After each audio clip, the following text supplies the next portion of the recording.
In an era where smartphones are a necessity for a person to live and have a good time, there are also disadvantages, because many secrets of our lives are captured in it. And what will happen if it gets into someone's hands? We are going to see this in today's video. Recently I explained Red Rose Season 1. Some people on the dark web play with the life of teenagers for their entertainment.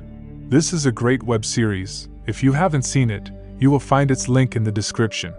At the beginning of the movie, we see a fun-loving, super excited, full of joy and energetic girl, Lee Nami. She works as a marketer at a startup company. She is an ordinary office worker who works hard every day. She also works part-time at her father's cafe, Cafe Mitzi. Her best friend is Jong Eun-ju. She is happy in her life and keeps having fun. One day, Lee Nami loses her smartphone on the bus, and it is picked up by someone. In the next scene, we see the boy having Lee Nami's phone. Just then, Nami's phone receives a call from her friend Eun-ju. He picks up and uses a fake voice app to speak so his voice won't be recognized, so that it seems that there is a girl talking. She found this phone on the bus and asks whether she should give it to the police. Eun-ju tells her to wait as she will ask Nami until. She goes to Nami's house and makes her talk to that boy.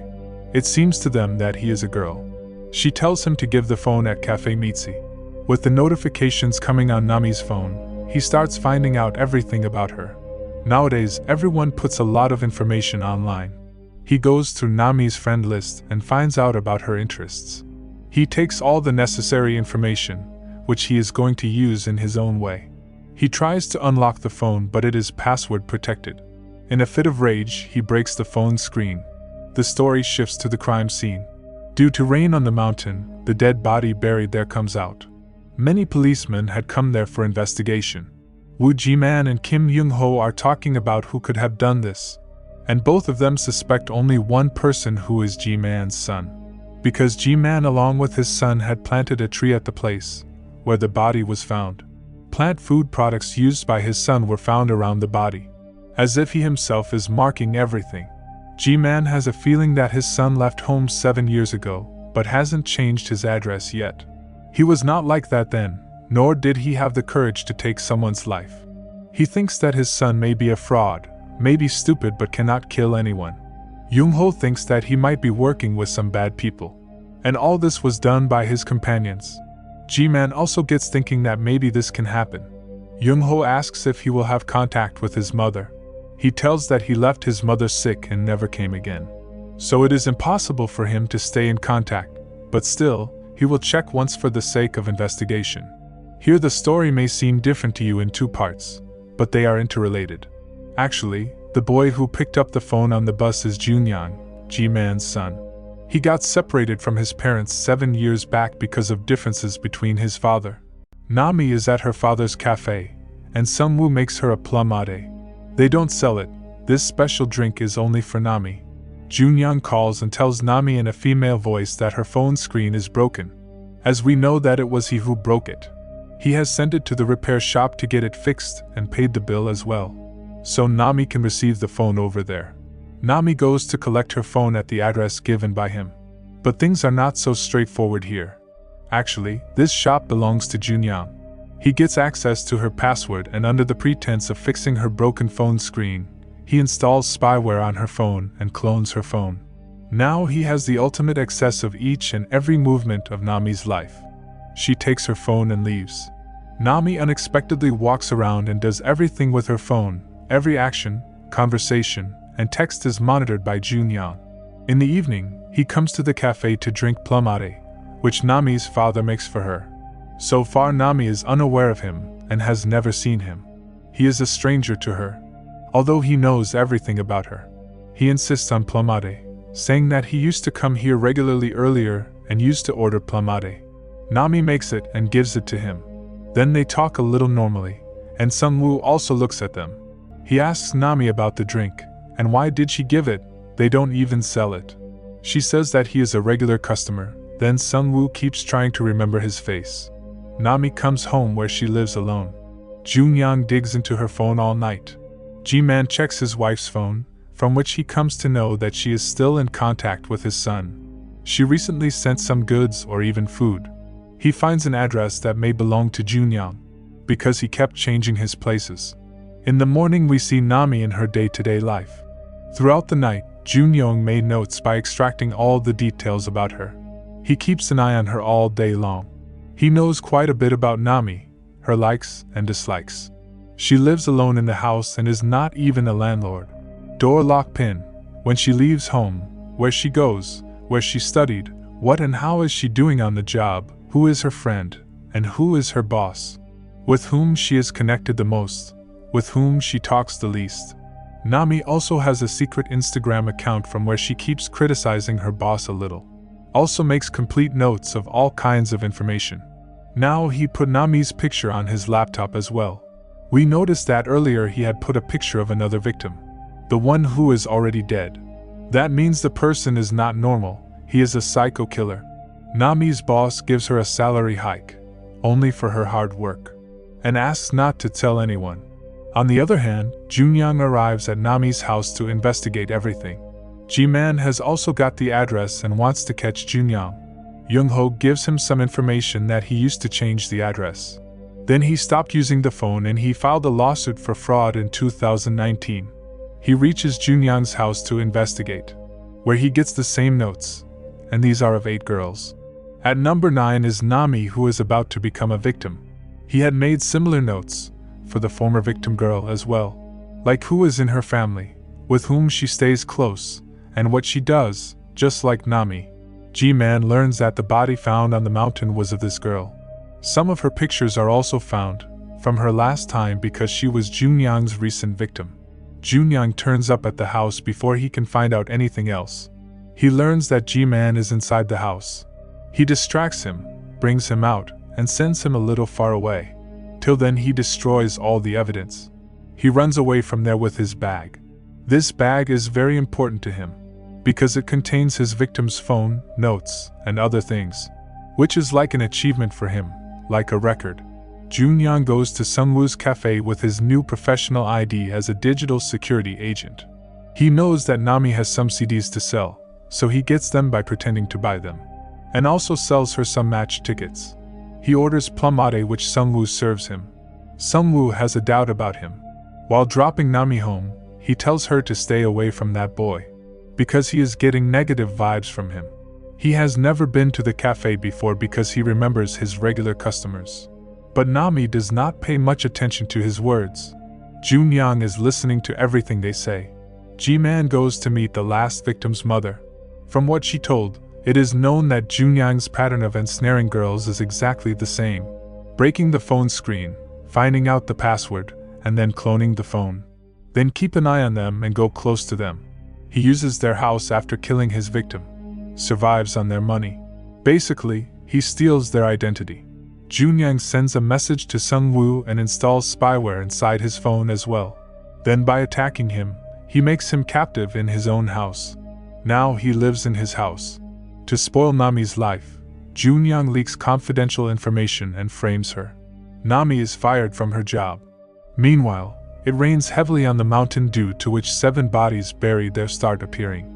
Fear spreads everywhere and Ji-man gets upset. Now he has to catch his criminal son as soon as possible. Nami's life got disturbed and she goes with Eunju to report cybercrime, where he tells her to bring proof that her phone was hacked.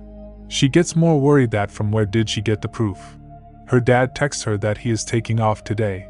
Junyoung had done this message.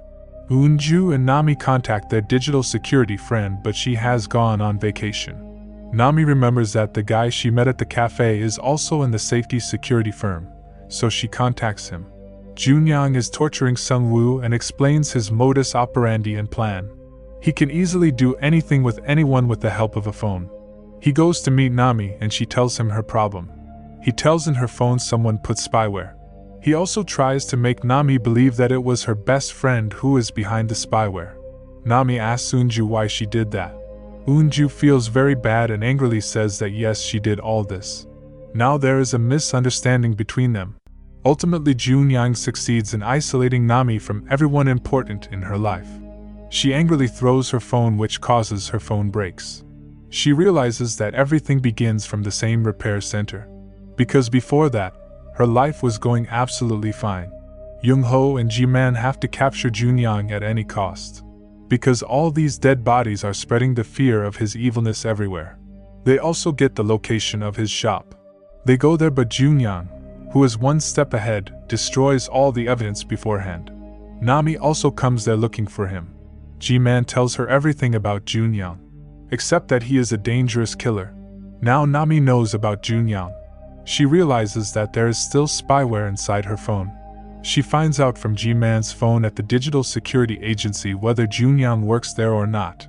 We know the answer to this: he does not work there. The whole story becomes clear in front of him, but still, there is one thing that is very critical and also very terrible, which we will know shortly. She makes a plan that they catch him before someone else becomes a victim. For this, she will continue to pretend to be unaware of the phone hack. Then she will call him to her house on the pretext from where Ji-man can arrest him. Now she invites him to her house.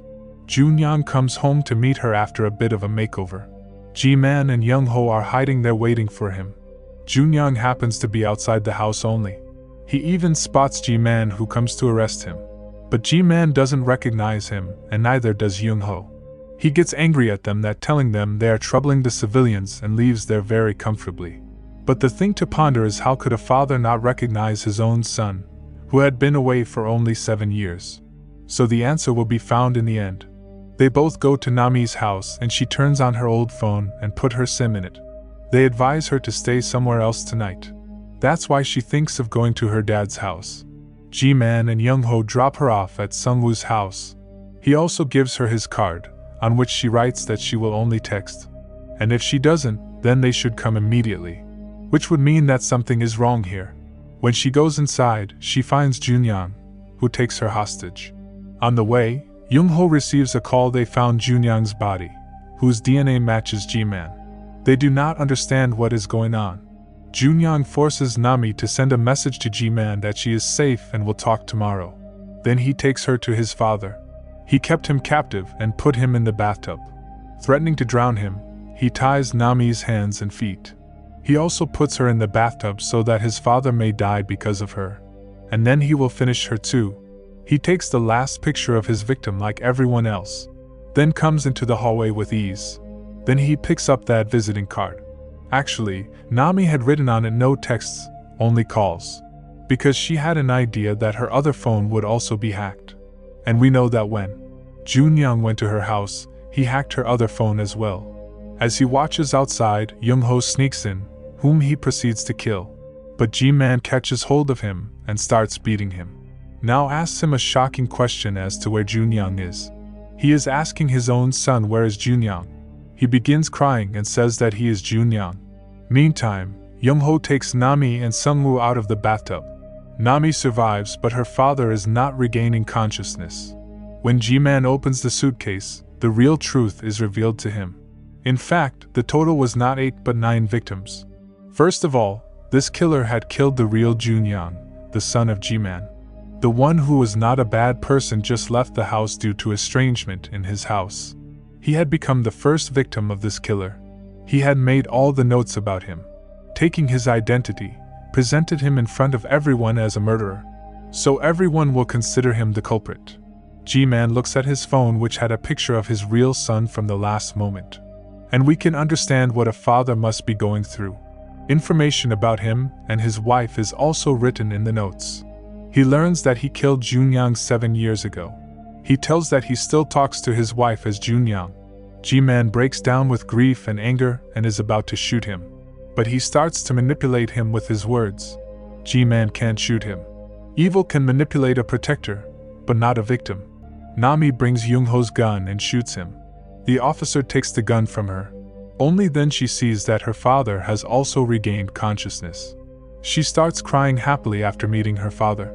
Nami is sent to the hospital as she has gone through a lot of trauma. The police confiscate all the goods there. Everyone comes to know about the killer that he used to search for his victim online only. None of his identity has been found. Nami returns to her happening life with her father and Eun-ju. But she will always fear that he might again become a victim of such a person. With this movie ends here. So friends, this was the story of Unlocked Movie, which is a South Korean thriller mystery horror movie. I hope you must have liked it. Thanks for watching.